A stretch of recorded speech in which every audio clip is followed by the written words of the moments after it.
문제 2번 부가가치세입니다. 과세 자료 매출에 전자세금계산서 발행하는 문제지요.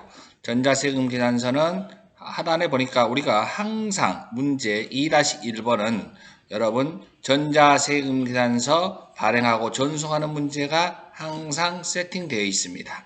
자, 여러분 구매 확인서에 구매 확인서에 의해서 제품을 공급했다. 여러분 10일 과세가 아니라 12영세라고 적어 놓으세요. 그렇죠? 12영세. 그러면 지금부터 곧바로 입력을 해버릴까요? 여러분, 요것도 복수거래로 합시다. 다 같이 복수거래라고 써 있네요. 자, 4월 12일로 갑니다. 메인 매출 전표 4월 12일로 옵니다. 4월 12일 와서 유형이 12영세. 그리고 다 같이 여기다가 복수 거래를 눌러요. 클릭. 그다음에 방수 카메라라고 씁니다. 방수 카메라. 수량이 20, 단가는 13만 원 나와 있네요. 엔터 치고 그다음에 또 뭐가 있나요? 방수 카메라 말고 블루투스 카메라 블루투스 카메라가 50개가 있고 8만 원이 있어요. 엔터 치고 넘어갑니다. 확인. 그러면 660이 나왔네요. 부가세가 없죠. 거래처는 어디입니까? 여기죠. 우리가 매출했으니까 코나전자. 전자는 비워놓고 넘어갑니다. 그리고 여러분 요거 전부가 다 외상이래요. 외상은 몇 번? 2번. 예상은 2번으로 했습니다. 전액 BC 카드로 결제했다? 여러분 예상으로 하는 것보다 아까 카드로 예상으로 했다면 여기 거래처에다가 우리가 뭔 카드로 바꿔주면 돼? BC 카드로 바꿔주면 돼. 이렇게만 하면 돼요. 예상으로도 상관없잖아. 그죠? 바뀌어지면 이렇게 됐습니까? 예, 엔터. 됐다고 해주세요. 네, 됐습니다. 오케이.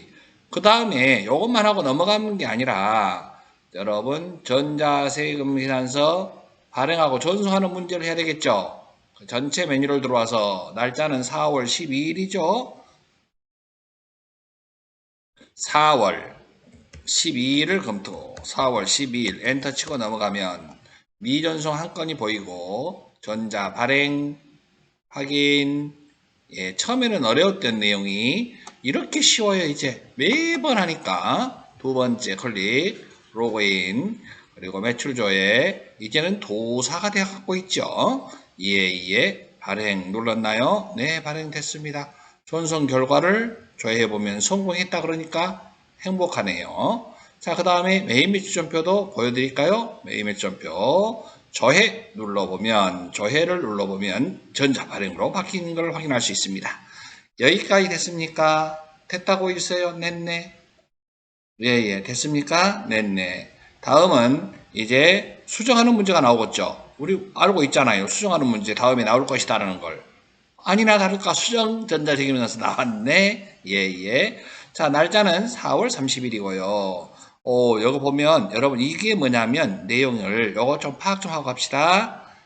다이팅 요거 할인했다는 뜻이거든요. 여기에 15분의 3이 뭐냐면 뒤에서부터 읽으세요. 15일 이내에 결제하면 3% 할인해준다. 이렇게 15일 이내 결제하면 3% 할인준다. 그러니까 여기에 300만 원에 대하여 3% 할인해준다는 얘기예요. 3% 할인. 그럼 얼마 나와요? 9만 원인가? 9만 원 나오죠? 3% 할인한다는 얘기가. 그럼 마이너스 9만 원 요거 수정세금에서 끊으라는 거예요. 마이너스.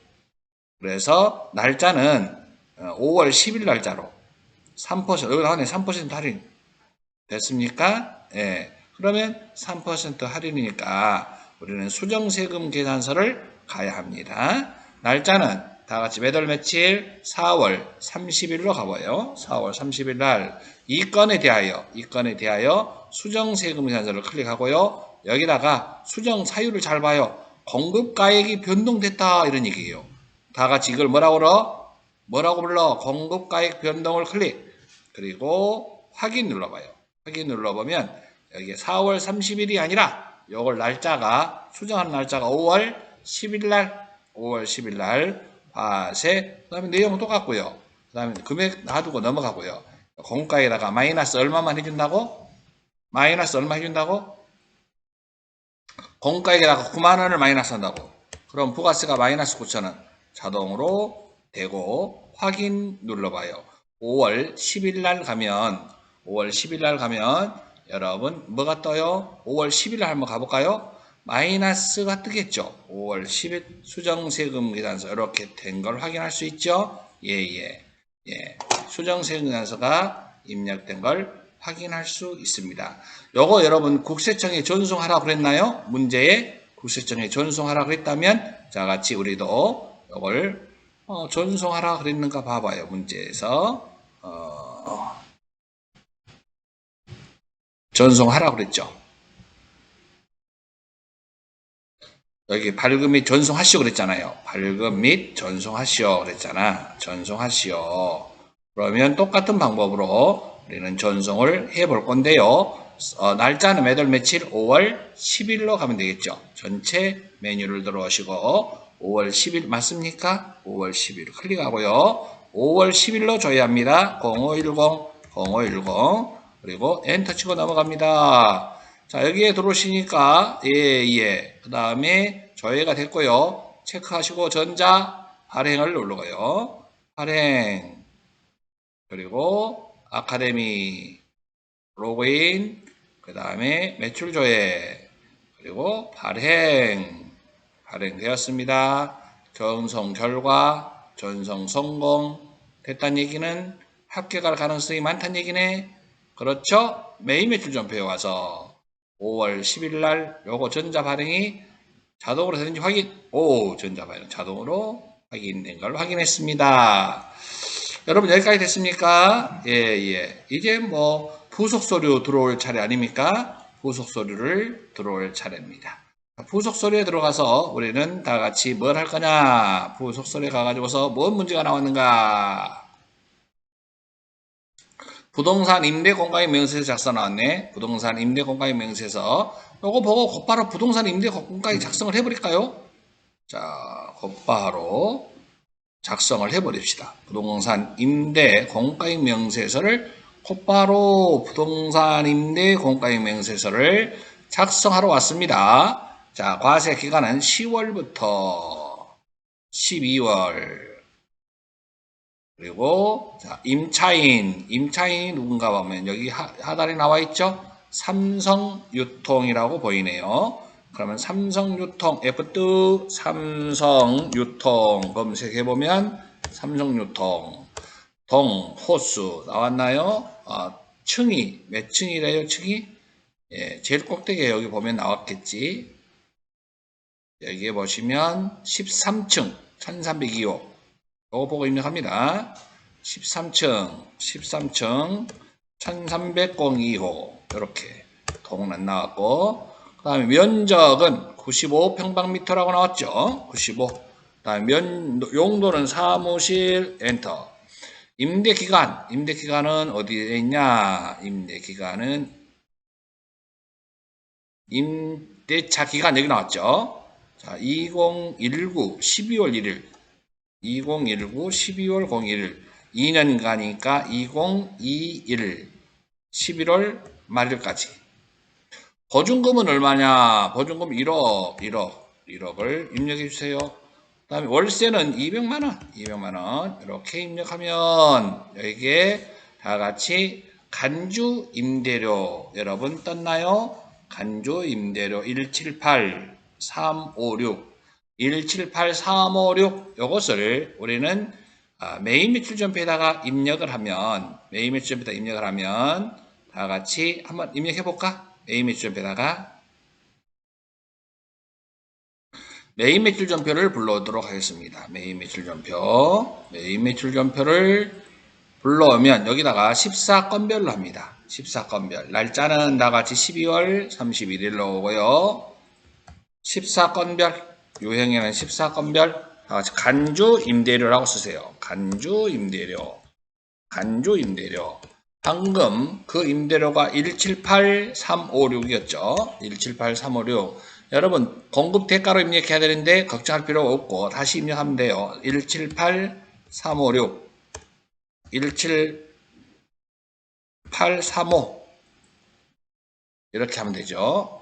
거래처는 없고요. 그 다음에 분기 유형에는 혼합 3번. 자, 여러분 부가세 이수금 이것을 우리가 누구한테 받아요? 임차인한테 받죠? 임차인이 부담하기로 했으니까 보통예금으로 들어와요. 얼마가? 17,835원. 요걸 임차인한테 받기로 했습니다. 여기 거래처 참 중요해요. 보통예금의 거래처. 여기 거래처가 들어와야 되는데 여기 거래처가 다 같이 여기는 무슨 은행? 국민은행. 국민은행으로 이어주세요. 은행명에. 여기에 이렇게 해서 여러분 14건별로 입력을 해야 부가세 신고서에 자동으로 반영된다고 그랬어요. 부가세 신고서에. 그리고 여러분 문제를 봐봐요. 월세 받은 것도 있을 거예요. 월세 받은 거.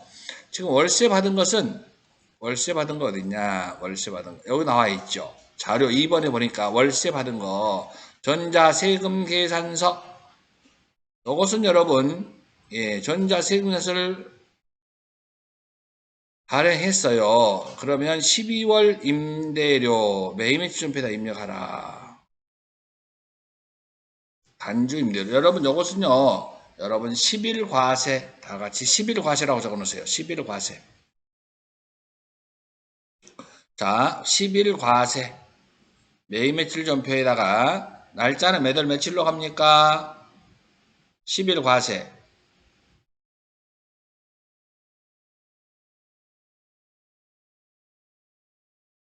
보통예금으로 12월분 임대료를 보통계좌로 받고 전자계산서. 날짜가 12월 31일이라고 나와 있죠. 12월 31일 전자계산서 보니까 세금계산서 보니까 12월 31일 날 10일 과세라고 적어 놓으세요. 10일 과세. 그다음에 임대료를 받았어요. 임대료를 얼마 받았어요? 200만 원. 200만 원. 그리고 거래처가 어디입니까? 거래처가 우리가 여기가 우리 거래처가 어디로 봐야 되냐면 삼성유통. 우리가 지금 우리 회사가 여기란 말이에요. 우리가 지금 여기다가 거래처한테 월세를 받았단 말이에요. 그러니까 여기다가 거래처는 삼성유통이라고 해주셔야 됩니다. 전자세금과 관련된 건 1번. 그 다음에 혼합이라고 하셔야 되겠죠. 혼합. 자, 여러분 여러분들 여기서는 상당히 많이 틀리는데요. 여기서 제품 매출이 아니라 여러분 임대료로 하는 경우가 상당히 많이 있는데요. 임대료라고 하면 여러분 여기서는 틀려요. 답안지 봐보세요. 임대료 수입이라고 돼 있죠. 임대료 수입이라고 써놓으세요. 임대료 수입. 왜 그러냐면 이 회사는 임대업을 주업으로 하기 때문에 임대료라 그러지 않아요. 그러면 좀 이따가 그거 확인하라고 하고 일단 분계부터 해봐요. 임대료 수익 200만원. 그리고 차변에 다 같이 무슨 예금? 보통예금으로 얼마가? 220만원. 자, 그걸 확인하기 위해서 여기서 임대료로 해야 되냐 임대료 수익으로 해야 되냐 분계를 임대료 수입. 이것은 전문적으로 임대업을 했을 텐데 여러분 실기 문제 처음으로 가보면 이 문제를 알 수 있어요. 이 업종이 뭔가. 아니면 여기를 가도 되고 여기 나왔네. 실무평가 문제 임대업을 주업을 한다 찾았나요? 예, 여기 또 사업자 등록증을 가가지고서 확인할 수도 있어요. 여기 가지고 우리는 확인을 했습니다. 그러니까 임대업이 주업이니까 여기 회사에서는 임대료 수입이라고 해야 된다는 거 여기까지 따라오셨나요? 임대료 수입이라고 해야 합니다. 아시겠나요? 예. 아시겠나요? 임대료 수입이라고 한번 써보세요. 임대업이 주업이기 때문에 임대료 수입. 요거 많이 틀립니다. 임대료 수입이라고 해야 합니다. 여기까지 됐죠?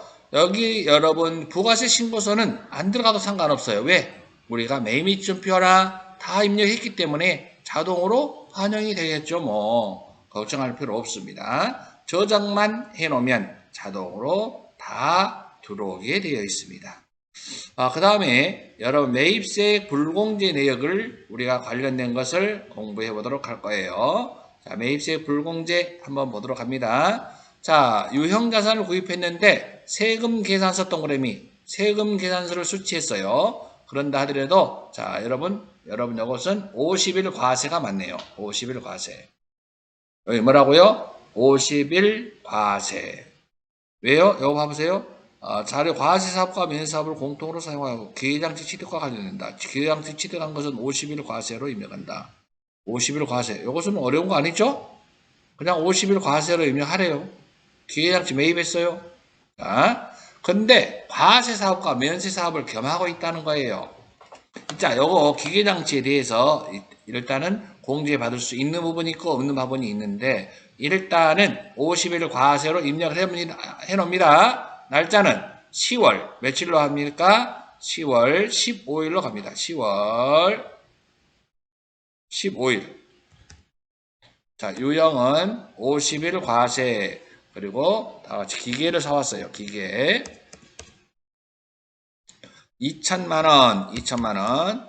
그 다음에 거래처는 한국 아이콘. 한국 아이콘이 거래처가 맞나요? 전자 맞고요. 분계 유형에서는 혼합이라고 씁니다. 혼합이라고 쓰세요. 미지급금이라고 해야 되겠네. 원재료가 아니라 기계 장치를 매입했어요. 대변에는 미지급금이라고 하고 2,200만 원이 미지급금 이렇게 뜬가요? 예, 미지급금 2,200만 원이 떴어요. 이렇게 분기가 끝났어요. 자, 일단 요거에 대해서 이제 두 번째 가봅니다. 두 번째. 자, 공통 공급가액이 나와 있어요. 과세분, 면세분. 총 공급가는 1억. 1억이라 동그라미. 그다음 면세가 차지한 것은 얼마? 3억 원. 그리고 여러분 예정신고 기간에 대한 불공제 내역 여기에 나왔습니다. 250만 원을 기불공제 매입세액이라고 저는 기불공제. 예정분 불공제, 예정신고 때 불공제 내역이 주어졌어요. 그 다음에 3번을 보니까 여러분 총 공통 매입세액이 700만 원이다라고 주어졌습니다. 매입세액 700만 원. 그 다음에 여러분 정산 내역에서 정산하라는 거예요. 정산. 여러분 정산이라 그러면 확정신고를 가야 한다는 걸 아시죠? 그 다음에 12월 31일 날 일반전표에 입력하라. 분계 회계 처리까지 하라 그랬습니다. 불공이기 때문에 여러분 이거 공제받을 수 있다는 거예요? 공제받을 수 없다는 거예요? 공제받을 수 있다는 거죠? 공제받을 수 있다는 거죠? 그러면 차변의 부가세 대액금, 대변의 이 자산의 이름이 뭐예요? 이 자산의 이름은 기계장치, 대변에는 기계장치가 되겠습니다. 자, 자산의 이름이 뭐라고요? 기계장치. 그러면 여러분 이거 분기하는 거 다시 한번 써준다면 자, 요걸 차변에 뭐가 된다고요? 부가세 대액금. 차변에 부가세 대액금. 그다음에 대변에는 뭐가 된다고요? 대변에는 자산의 이름. 원재료가 아니라 여기는 자산의 뭐라 그랬어요? 기계장치라 그랬어요. 기계장치에서 차감이에요. 기계장치 이렇게.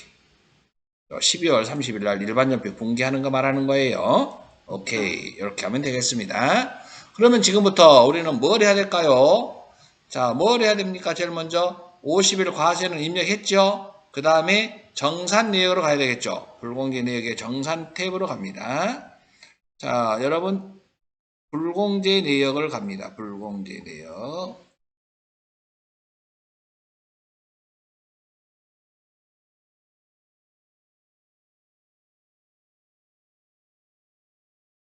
매입세 불공제 내역이 여기 있죠? 자, 다음에 이익이 확정이니까 10월부터 12월까지를 열어주세요. 그 다음에 안분, 정산, 재계산인데 우리는 정산 탭으로 가야 되겠지요.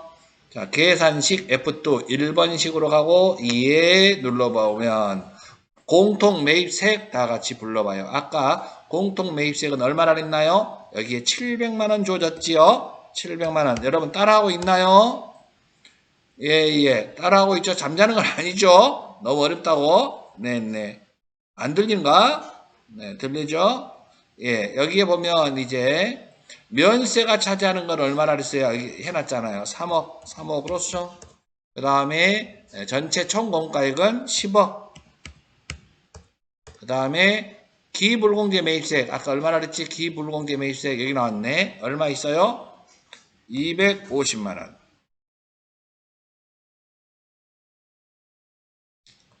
기불공제 매입세액. 이렇게. 그러면 여러분, 뭐야, 이게?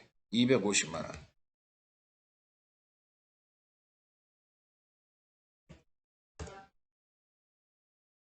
자, 여러분, 요것이 불공인데, 마이너스가 떴지요?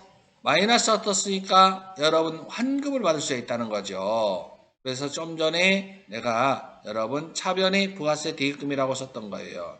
자, 차변에 마이너스가 떴기 때문에. 마이너스가 떴어요. 자, 원래는 여기에 뭔 공이라고요? 불공이라고요. 그런데, 여러분, 전체가 지금 여기가 마이너스가 떴다는 얘기는 불공이 아니라 이 말이지. 그러면 차변의 부가세 대입금, 차변의 부가세 대입금, 대변에 뭐가 된다고? 자산의 이름, 기계장치 이렇게 된다고요. 오케이.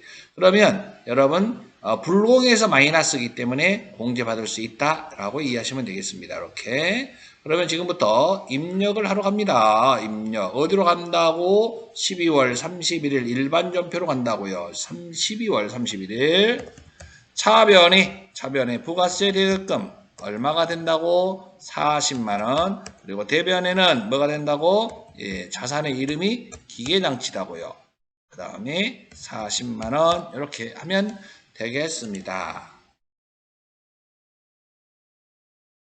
자, 여러분 결산도 끝내버릴까요? 결산 마무리 해버립시다, 여러분. 결산 마무리 하겠습니다. 결산 마무리 갑니다. 결산도 갑니다. 결산 곧바로 갈 거예요. 자, 여러분, 기업은행에서 돈을 빌렸어요. 이 전기예금이네요. 예금에 대한 이자. 근데 이자를 우리가 타야 되는데 여러분 오늘은 예금한 날짜가 5월 6일이에요.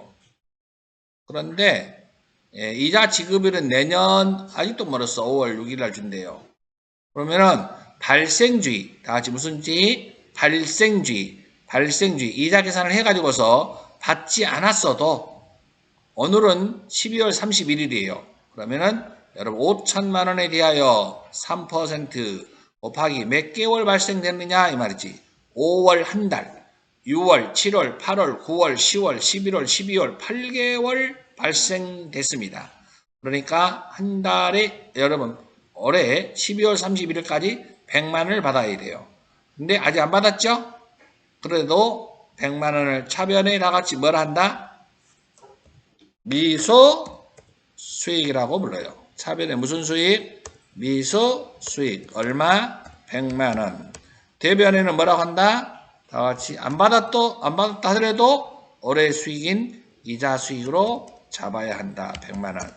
이것을 다 같이 무슨 주의를 한다? 발생주의. 이건 너무나 쉽죠? 다음 자동결산 가봅니다. 자동결산에 가봐서 여러분 이걸 잠깐만. 자, 상품은요. 지금 4천만 원이 있는데 여기 자료가 있어요. 기말 상품에는 12월 20일 수탁자에게 인도하였으나 친구한테 팔아달라 그랬는데 아직 안 파는 게 있대요. 1,000만 원이. 여기에 포함되어 있지 않다 그러면 요 두 개를 더해서 내 거다 이 말이지. 그러면 상품은 지금 내 창고에는 4천이 있지만 친구 창고에 1,000만 원이 지금 보관되어 있죠. 그러니까 5천만 원으로 해야 됩니다. 상품 5천만 원이라고 적어주세요. 원재료는 아무 말이 없으니까 그대로 3천 그대로 적고요. 제품은 뭐라고 되어 있냐면 6천만 원인데 12월 28일에 조건부 판매 후 구입의사 표시를 하지 않는 것은 500만 원이 있는데 이건 포함되어 있다. 구입의사 표시하지 않는 것은 내 거예요. 내 거는 포함돼야 돼요. 당연히 포함되어 있다. 잘했다. 포함되어 있대요. 잘했다. 6천만 원 그대로 쓰면 돼요. 6천만 원 그대로. 여기다 잘했다. 이렇게. 그러면 여러분 변동이 있는 건 상품만 변동이 있는 거네. 그러면 지금부터 입력하러 갑니다. 결산 자료 입력을 갑니다. 결산 자료 입력을 들어와서 1월부터 몇 월까지 간다고요? 12월까지를 가시고 제일 먼저 뭐 찾아요? 상품 찾아서 클릭. 여기에다가 4천만 원 입력하면 안 되고요. 얼마 입력하자 그랬어요? 5천만 원을 입력해 줘야 한다. 그 다음에 원재료 갑니다. 원재료를 찾았나요? 원재료는 변동 없었어요. 얼마? 3천만 원. 그 다음에 여러분 기말 제품 갑니다. 기말 제품 클릭. 얼마 입력하면 돼요? 6천만 원을 그대로 입력하면 되겠습니다. 여러분 여기까지 해서 결산이 끝났습니다. 결산까지. 자, 여러분 결산까지 마무리 다 했죠, 여러분? 예, 여러분 마무리합니다. 마무리가 뭐죠? 마무리가 점표 추가하고 예 하셔야 합니다. 여러분 결산까지 하느라고 대단히 고생 많았습니다. 수고하셨습니다. 짝짝짝짝.